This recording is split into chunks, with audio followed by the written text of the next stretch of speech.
For the last decade, I've been Jarlath's primary semi-professional exercise photographer.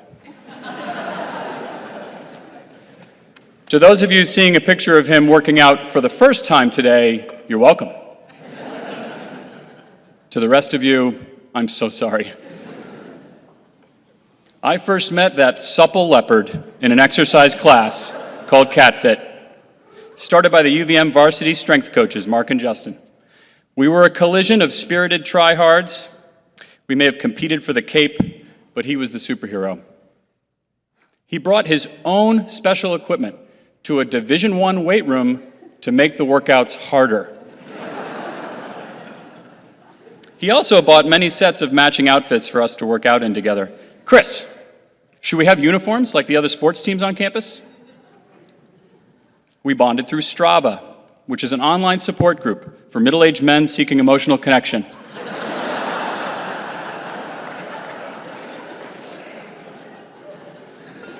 If a few days passed without me posting a workout, he would ask if I was okay. He wanted so badly to ride a bike fast, like Peter and Dave and Ryan, but no matter how strong he got, no matter how much beard oil he applied, he was just never going to be aerodynamic. There was way too much body hair. We engaged in secret covert ops he referred to as Strava Dark, which were really just adventures, needing to remain offline because they coincided with work meetings.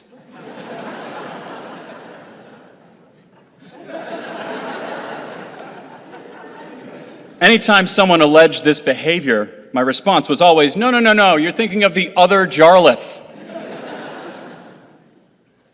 When life got difficult, he had a long list of comedic and demotivating slogans on hand. We've been training our whole life for this. How could we possibly be so unprepared? He gave a lot of performance-enhancing hugs. In fact, many people suspected Jarlath and I might actually be secretly married, including my wife, Kate, who was surprisingly into it.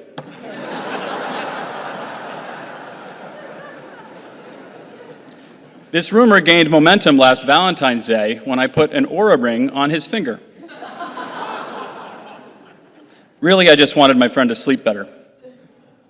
There were more widespread suspicions that Jarlath belonged to an elite shadow task force of motivational superheroes. And while I can neither confirm nor deny these rumors, UVM HR did give me special permission to disclose 3 of his would-be superpowers.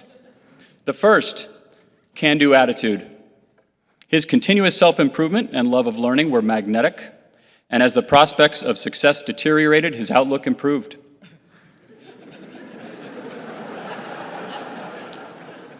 Jarlath was impervious to inclement weather, relishing the conditions more the worse they got. Many people wrote to me this week, noting their reluctance to go outside in bad weather. It's cold, it's raining, it's dark and you're tired, but WWJD. If a forecast of torrential rain coincided with a planned run up Mount Mansfield, he would say, should we switch the target destination to Camel's Hump? More tree canopy, less exposure. Chris, last year I did this bike race inspired by the Russian mud season. I got a flat early on and I was forced to carry my bike on my shoulder uphill for miles. On an icy Class 4 access road, I was in last place. I couldn't feel my hands, I couldn't feel my feet. It was so much fun! Should we do it together this year? Yes, we should. Now, I tried to prepare for this event.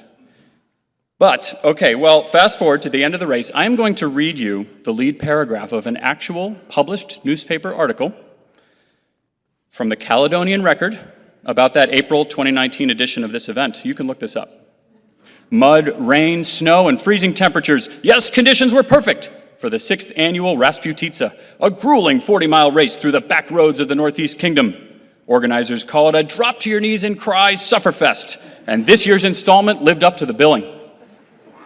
Quote, "This is my 5th time, and by far the worst," said Jarlath O'Neil-Dunne of Burlington. This is true, you can look this up. I've been to war, I've been hit by a car, and this is worse than both of them.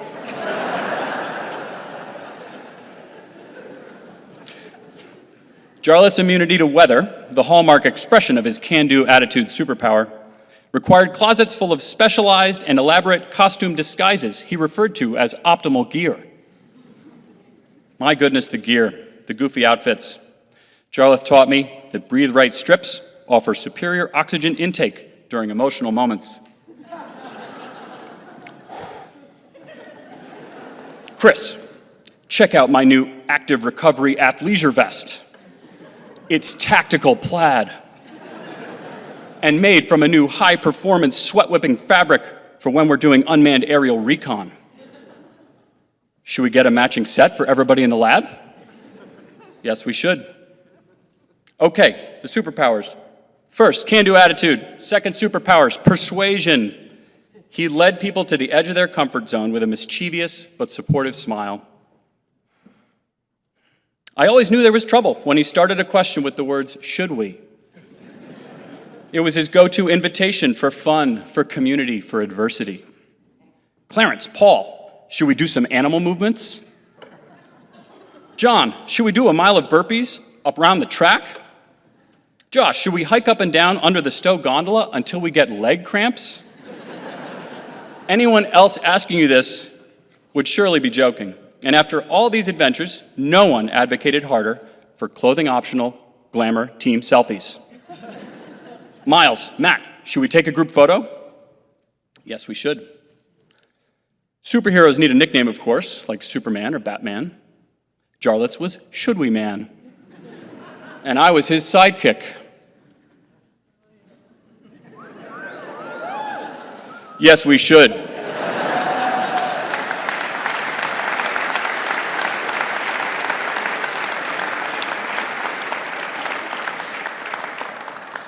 His superpowers of persuasion involved inventing niche clubs with silly names, in which he was always captain enthusiastic.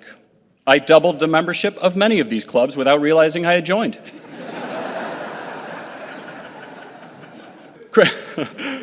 Chris, I watched this video of big wave surfer Laird Hamilton. He lunges on the bottom of the pool while hugging a big heavy Atlas stone. Now, I don't want UVM's lifeguards to worry that we'll break the tiles. Should we get rubber dumbbells to hold in each hand when we're practicing? For what? What are we practicing for?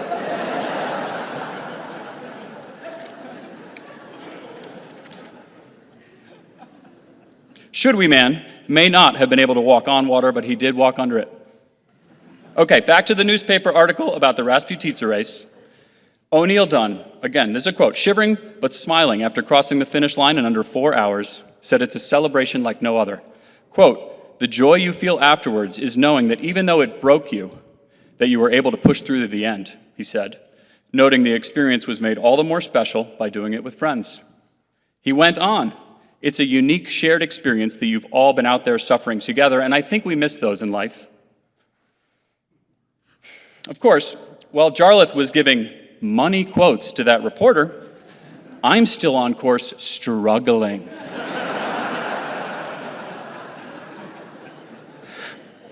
I'm 5 hours into soaking up sleet. I'm nauseous, my legs are seizing, my fingers don't work. I have never felt this terrible. I'm ready to relinquish my role as his sidekick, yes we should. But when I crossed the finish line in tears, covered in a thick layer of frozen mud, there he was with a big bear hug. Well done, my friend. You were so impressive out there. Which brings me to the third and final superpower, and this is the big one. So we got a can-do attitude, power of persuasion. The third superpower that made Should We Man so beloved and successful, inspiration through vulnerability. Jarlath directly inspired thousands of people to be better human beings. He did impossibly hard things, not to show us how strong he was, but to show us how strong we could be. His reliable good nature invited and encouraged people in his orbit to be the person they aspired to be. Should we? Yes, we should. The power of belief coming from someone so confident, so capable, and so kind. This guy believes in me. And with all the people here and beyond who looked up to him as a leader and sought his time and guidance. I mean, look at you all. Who did he talk about with me every day? Who did he care about the most? Who did he believe in the most? His 3 children, Ailsa, Gus, and Maeve. He loved you, Ailsa, for your work supporting sustainable transportation with local motion, for your Cranksgiving bike trips around town to collect donations for the food bank, for your award-winning invention of a volunteer role booking COVID vaccine appointments for hundreds of elderly strangers across the country. He was so proud of you, Gus, for your talent and hard work competing in so many sports, seeing you grow into a kinder, stronger, and smarter young man. We talked about your interest and aptitude in math, wondering whether you and I would end up working together someday, and I hope we do.